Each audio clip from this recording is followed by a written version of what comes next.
muito doida. Tem um vídeo de uma mulher com uma arma de brinquedo, ela fazendo um ato profético, atirando no inimigo. É umas coisas assim muito loucas, né? E na verdade, a pessoa tá aprisionada ou precisa de uma libertação, tá? A pessoa, ela fala assim, eu preciso me libertar. Eu preciso de uma libertação. Nem ela sabe do que ela precisa, porque quando você pergunta assim, tá, você acha que você precisa ser liberto do quê? Ah, eu não sei, eu sinto uma opressão, não consigo dormir à noite, vejo o vulto, tá. Mas o que mais? Entende? Então, a primeira coisa que você faz é justamente ouvir. A audição, ela é muito importante, sabe? É ouvir aquela pessoa que precisa ser liberta, que sente essa opressão, tribulação e tal. E uma outra coisa que é muito importante é fazer com que ela enxergue que aquilo que ela está passando não é maior do que o Deus que ela acredita, tá? Aí, se ela não acredita em Deus, você tem que ter um outro papel de fazer com que ela creia, com que ela venha acreditar. Porque não adianta nada você querer mexer numa situação dessa, a pessoa não acredita nem em Deus, né? Não acredita que Deus possa libertar, porque tem cativeiros que é só Deus para nos libertar. Tem prisões espirituais que é só a mão de Deus. Porque tem situações que a mente já está cauterizada, William, a pessoa não acredita, não crê. Você está entendendo? E aí vem o papel do Espírito Santo para convencer ele que existe, sim, um Deus poderoso que tem todo o domínio de tirar ou arrancar ela de lá. É por isso que o conhecimento, ele liberta. O conhecimento, ele transforma. E por que tem pessoas hoje dentro da igreja, são crentes, e às vezes não conseguem se libertar, ou seja, de uma depressão, ou seja, de, sei lá, entende? Justamente porque a fé dessa pessoa já está bloqueada. Ela está presa, talvez, num passado de dor, num passado de sofrimento. E tem muita gente assim. Muita gente aprisionada ao passado. E a nossa mente, ela não tem divisão de passado, de presente e de futuro. Ela é atemporal. Então, se a pessoa está presa lá, 2 anos atrás, uma situação que me feriram, que machucaram, se ela não resolve isso daí dentro dela, ela vai carregar isso por muitos anos. Isso vai paralisar a vida da pessoa, isso vai destruir a vida da pessoa. Entende? Então, a libertação que eu entendo é justamente isso, fazer ela enxergar onde ela parou. A partir de que momento? Você tá entendendo? Ah, mas esse aqui eu nasci assim, os meus pais eram assim, tá, mas os seus pais eram assim por quê? O que acontecia com seus pais? Você é os seus pais? Não, não sou, então tá. Então você vai olhar para o seu futuro e vai entender que quem governa a sua vida é Deus.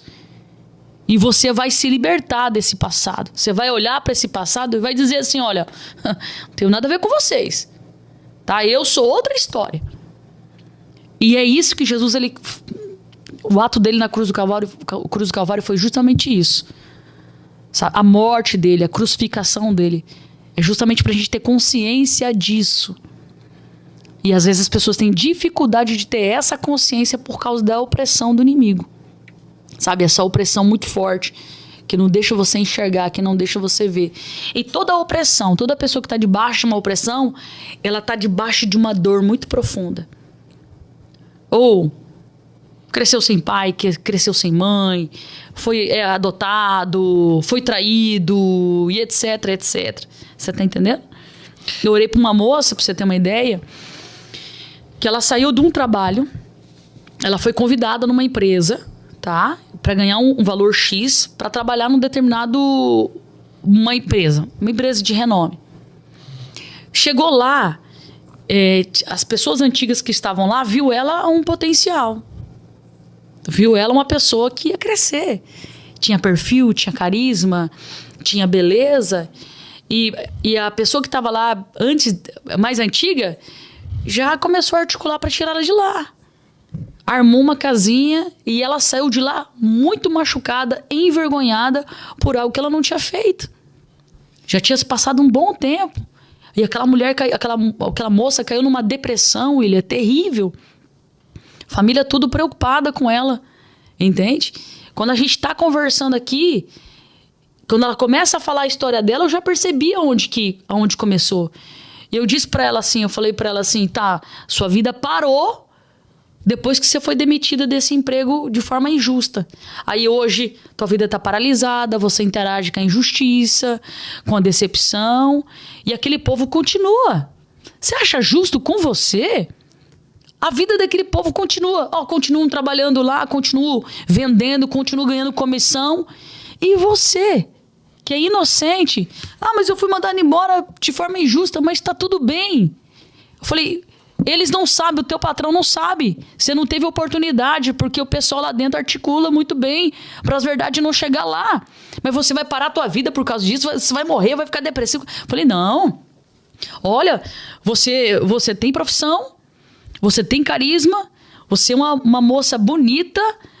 Falei assim, vai atrás de uma outra oportunidade. Mas que... Eu falei, então se você quiser ficar nesse lugar, então eu não posso te ajudar. Agora, se você quiser sair desse lugar, eu quero fazer com você uma oração agora, de renúncia. Você vai renunciar a todo esse sentimento que está no teu coração. Você vai olhar para esse passado, vai dar tchau para ele e vai falar para esse passado que a partir de hoje você vai se posicionar em Deus e você vai atrás do seu futuro. Tudo bem? Tudo bem. Então tá, me dá aqui a tua mão. Tá. Fizemos uma oração. Ela falou, nossa, parece que um peso saiu aqui das minhas costas. Meu Deus! Ela falou assim, eu tinha uma dor que parecia que o meu peito ia explodir. Ela falou assim, pastora, parece que saiu, com a mão. Falei, pronto, agora você vai, pega os teus currículos, vai atrás e Deus vai preparar uma porta abençoada para a sua vida. Acabou a depressão, William. O que é que estava jogando aquela mulher na depressão? Foi a injustiça que fizeram com ela. Ela estava interagindo com a injustiça, com a decepção, mas quando ela entendeu que aquilo que estava destruindo a vida dela, e ela decidiu sair daquele lugar, aí o mundo espiritual se moveu, Deus arrancou a opressão e fez o que tinha que ser feito. Então eu acredito muito nessa libertação. Eu vejo os ataques como sinais de Deus, sabe? As pessoas dizem assim, o crente que ora e jejua, o demônio não chega nem perto dele. Isso é mentira. Isso, meu irmão, olha Jesus. Eu gosto de citar sempre esse texto porque ele é fantástico. Ele estava no deserto, jejuando, em comunhão com Deus, se preparando para o seu ministério terreno. Quem é que se apresentou lá? Quem que se apresentou lá? Você está entendendo? Nós tivemos a nossa igreja, por exemplo... O pastor Jefferson deu um treinamento de liderança e no treinamento ele fala sobre o espírito de Jezabel. Rapaz, você não tem noção o cão do jeito que se levantou. Nós não sabíamos que tinha um espírito desse agindo de forma silenciosa na nossa igreja. E o espírito de Jezabel se levanta contra quem? O mestre e o profeta. Você não tem noção. Se levantou de uma forma que teve uma situação que eu olhei assim, eu falei, não, é demônio. Não, é inacreditável. Sabe? Eu olhei assim e falei, não, ainda.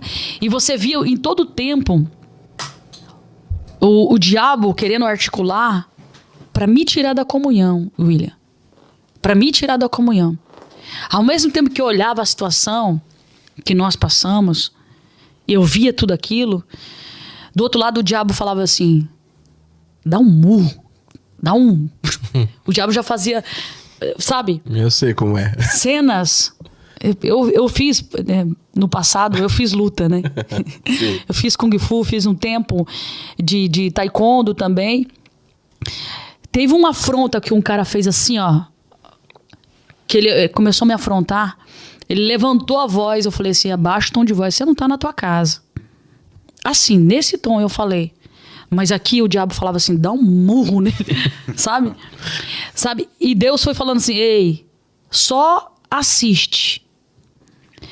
E se Deus não tivesse usado uma mulher em Curitiba para falar comigo com o pastor Jefferson antes de acontecer tudo isso, eu não teria acreditado no que aconteceu.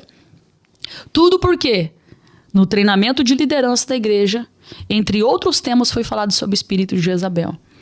Então eu falo para você, tem coisas que acontecem e esses espíritos que são dominadores, tá? que são ligados muito forte a principados, quando ele chegar na igreja, ou quando ele estiver de forma oculta, quando ele começar a querer se agitar, ele vai atrás do profeta